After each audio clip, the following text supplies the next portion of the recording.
ሰላም ጤና ይስጥልኝ ክቡራትና ክቡራን የዩቲዩብ ቻናል ተከታታዮች እንኳን ወደ አንብሬከብል ቮይስስ ዩቲዩብ ቻናል በሰላም መጣችሁላል።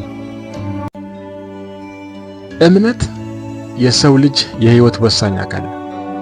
ሰዎች እምነታቸውን የሚገልጹባቸውና መንፈሳዊ ህይወታቸውን የሚመሩባቸው ቤተ መቅደሶች ደግሞ የባህል የታሪክና የማህበረሰብ ማዕከል ናቸው። ዛሬ በዓለም ላይ ብዙ ቤተክርስቲያኖች ስላሉባቸው ሀገራት እንነጋገራለን። ቁጥሩንም ስንሰማ ከኋላው ያለውን ታሪክ፣ ባህል እና የእምነትን ጥልቀት እንመለከታለን። ይህን ስናደርግ ግን የእምነት ነፃነት ምን ያህል ወሳኝ እንደሆነ እናያለን። እስቲ አንድ ጥያቄ ልጠይቃችሁ። በዓለማችን ላይ በቁጥር እጅግ በጣም ብዙ ቤተክርስቲያኖች ያሏት ሀገር የትኛዋ ትመስላችኋለች? ምናልባት መልሳችሁ ቫቲካን ያለችዋ፣ ጣሊያን ወይም ደግሞ ጥልቅ የክርስትና ታሪክ ያላት ኢትዮጵያ ሊሆን ይችላል ብላችሁ ተገምቱ ይሆናል። መልሱ ግን ከጠበቃችሁት በላይ ሊያስገርማችሁ ይችላል። በዛሬው ዝግጅታችን ከአንድም ቤተክርስቲያን ከሌላቸው ሀገራት ጀምሮ በ10 ሺዎች የሚቆጠሩ ቤተክርስቲያናት እስከ ያዙት ሀገራት ድረስ አንድ ባንድ እንዳሰሳለን። ነገር ግን ዝም ብለን ቁጥር ብቻ አንደረድርም። ከቁጥሩ በስተጀርባ ያለውን እውነት እንመረምራለን። የቤተክርስቲያኖች ቁጥር ከሀገሪቱ ሕዝብ ብዛትና ከክርስቲያኖች ቁጥር ጋራ ይመጣጠላልን? ብዙ ቤተክርስቲያን መኖር ብዙ አማኝ መኖሩን ያመለክታልን? ፖለቲካና ታሪክስ ምን አይነት ሚና ይጫወታሉ? እነዚህንና ሌሎች ጥያቄዎችን ይዘን ወደ አስገራሚው ጉዟችን እንጀምራለን። አብራችሁን ቆዩ።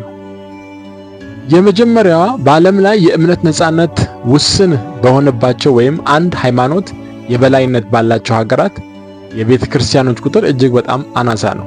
የመጀመሪያዋ ሀገር ሳውዲ አረቢያ ናት። ሳውዲ አረቢያ ዜሮ ቤተክርስቲያን የሚባል ነገር የለም።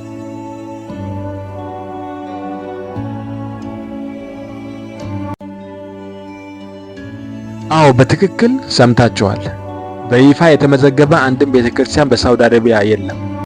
የእስልምና ሃይማኖት መነሻና የተቀደሱ ስፍራዎች መካና መዲና መገኛ እንደመሆኗ ሀገሪቱ የሌላ እምነት ተቋማትን በይፋ አትፈቅድም። ነገር ግን ይህ ማለት በሀገሪቱ ውስጥ ክርስቲያኖች የሉም ማለት አይደለም።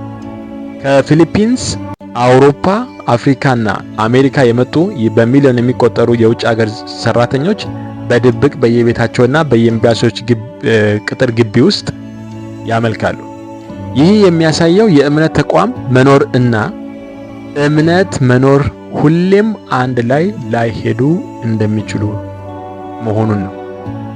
በሁለተኛ ደረጃ የምናያት ሶማሊያ ናት። በሶማሊያ አንድ ቤተክርስቲያን ብቻ ነው የሚገኘው በሀገሪቱ ውስጥ። በሶማሊያ ያለው ሁኔታ ተመሳሳይ ነው ከሳውዲ አረቢያ ጋር። ከ99% በላይ የሚሆነው ህዝቧ ሙስሊም በሆነባት በዚች ሀገር በይፋ የሚታወቅ አንድ ቤተክርስቲያን ነው ያለው። ሞቃዲሾ ካቴድራል ይባላል። ይህ ካቴድራል የጣሊያን ቀኝ ግዛት ዘመን ተሰርቶ የነበረ ቢሆንም በእርስ በርስ ጦርነት ክፉኛ በመጎዳቱ አሁን ለአገልግሎት ዝግ ነው። ይህ አንድ ቤተክርስቲያንም ቢሆን የሀገሪቱን ያለፈ ታሪክ አሻራ እንጂ የዛሬውን ሁኔታ አይወክልም። በሶስተኛ ደረጃ የምናያት ሰሜን ኮሪያ ናት። ከሰሜን ኮሪያ ከ4 እስከ 5 ይፋዊ ቤተክርስቲያኖች አሏት። ሰሜን ኮሪያ ላይ ያለው ሁኔታ በጣም ውስብስብ ነው። በይፋ መንግስት የሚቆጣጠራቸው 4 ወይም 5 ቤተክርስቲያኖች በዋና ከተማዋ ፒዮንግያንግ ይገኛሉ። ነገር ግን ብዙ ዓለም አቀፍ ተቋማት እንደሚሉት እነዚህ ቤተክርስቲያኖች ለውጭ ጎብኚዎችና ለፕሮፓጋንዳ ፍጆታ የተከፈቱ የማስመሰያ ተቋማት ናቸው።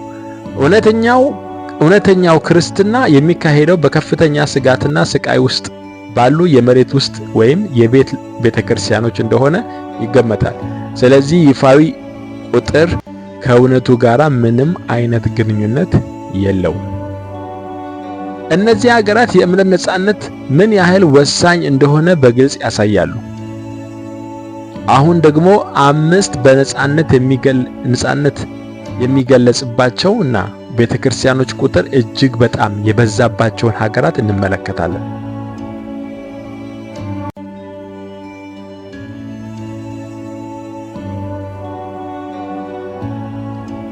በአምስተኛ ደረጃ የምናያት ስፔን ናት። ስፔን የካቶሊክ እምነት ጥንካሬን ታሳያለች።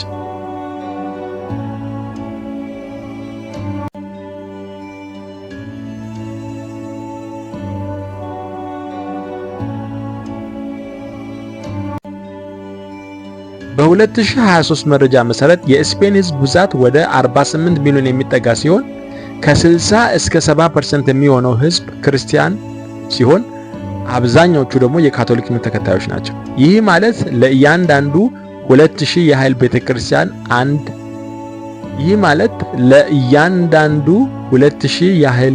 ክርስቲያን አንድ ቤተክርስቲያን አለ ማለት ነው። ይህ ቁጥር ከታሪካዊ እና ባህላዊ ዳራዋ አንጻር ሲታይ እጅግ በጣም ተመጣጣኝ ነው። ብዙዎች እነዚህን ቤተክርስቲያኖች በመቶዎች የሚቆጠሩ ዓመታት ያስቆጠሩ ታሪካዊ ቅርሶች ሲሆኑ ስፔንን የበለጸገ የሃይማኖት እና የኪነ ጥበብ ቅርስን ያንጸባርቃሉ ይላሉ። ከህዝቧ ወደ 58% የሚሆነው ራሱን እንደ ካቶሊክ ቢቆጥርም በየሳምንቱ ቤተክርስቲያን የሚሄደው ግን ከ13% በታች ነው። ይህ ማለት አብዛኛው ቤተክርስቲያኖች ታሪካዊና ባህላዊ ሀብቶች እንጂ ንቁ የምዕመናን ማዕከል ላይሆኑ ይችላሉ። የቤተክርስቲያን ቁጥር ከምዕመናን ቁጥር ጋራ የማይመጣጠንበት ጥሩ ምሳሌ ነው። በአራተኛ ደረጃ የምናገኛት ሜክሲኮ ናት። በተለያዩ ግምቶች ከ45000 እስከ 50000 የሚደርሱ ቤተክርስቲያኖች ያሏት ሲሆን ከስፔን በተለየ በሜክሲኮ ያለው ሁኔታ የተለየ ነው። ከ89% በላይ የሚሆነው ሕዝብ ራሱን እንደ ክርስቲያን በአብዛኛው ካቶሊክ ይቆጥራል። እምነት በሀገሪቱ ባህልና የዕለት ተዕለት ሕይወት ውስጥ ትልቅ ሚና ይጫወታል። ስለዚህ የቤተክርስቲያኖቹ ቁጥር ከሕዝቡ እምነት መጠን ጋር የበለጠ ተመጣጣኝ ይመስላል። ነገር ግን ልክ እንደ ስፔን በጣሊያንም በየሳምንቱ ቤተክርስቲያን የሚገኘው ምዕመን ቁጥር እየቀነሰ መጥቷል። ብዙዎቹ ጥንታዊና ውብ ቤተክርስቲያናት ከምዕመን ይልቅ በቱሪስቶች ይሞላሉ። ነገር ግን ልክ እንደ ስፔን በጣሊያንም በየሳምንቱ ቤተክርስቲያን የሚገኘው ምዕመን ቁጥር እየቀነሰ የመጣ ሲሆን ብዙዎች ጥንታዊና ውብ ቤተክርስቲያን ከምዕመናን ይልቅ በቱሪስቶች ተሞልተዋል። ይህ የአገሪቱ ትልቅ ታሪክና የሥነ ሕንፃ ውበት ያሳያል። ነገር ግን የዘመናዊ ማህበረሰብ የእምነት ተሳትፎ ሙሉ በሙሉ ላይወክል ይችላል። በሁለተኛ ደረጃ የምናገኘው ብራዚል ነው። ይህች ግዙፍ ሀገር ከ100,000 በላይ የተለያዩ አይነት ቤተክርስቲያኖች ያሏት ሲሆን ብራዚል በዓለም ላይ ብዙ ካቶሊክ ያሏት ሀገር ብትሆንም በቅርብ ዓመታት ውስጥ የወንጌላውያን ወይም ደግሞ የፕሮቴስታንት አብያተ ክርስቲያናት ቁጥር በከፍተኛ ሁኔታ አድጓል። ብራዚል ከ215 ሚሊዮን በላይ ህዝብ ያላት ሲሆን ከ85 እስከ 90% የሚሆነው ህዝብ ክርስቲያን ነው። ይህ ማለት ለእያንዳንዱ 2000 ያህል ክርስቲያን አንድ ቤተክርስቲያን አለ ማለት ነው። የብራዚል የቤተክርስቲያኖች ብዛት ከህዝቧ ብዛትና ከሃይማኖት ብዝሃነት ጋር ተመጣጣኝ ነው። አዳዲስ የወንጌላውያን አብያተ ክርስቲያናት በፍጥነት እየተቋቋሙ ሲሆን ብዙዎቹ እንደ ሜጋ ቸርቾች ታላላቅ አብያተ ክርስቲያናት ማለት ነው በመሆን በሺዎች የሚቆጠሩ ምዕመናንን ያስተናግዳሉ። ይህ እድገት የብራዚልን ተለዋዋጭ የሃይማኖት ገጽታ ያንጸባርቃል። ከህዝቡ 88% ያህሉ ክርስቲያን ሲሆን ከዚህ ውስጥ 30% በላይ የሚሆነው ሲሆን ዘመናዊ የመገናኛ ዘዴዎችንና የማህበራዊ አገልግሎቶችን በመጠቀም ትልቅ ሚና ይጫወታል።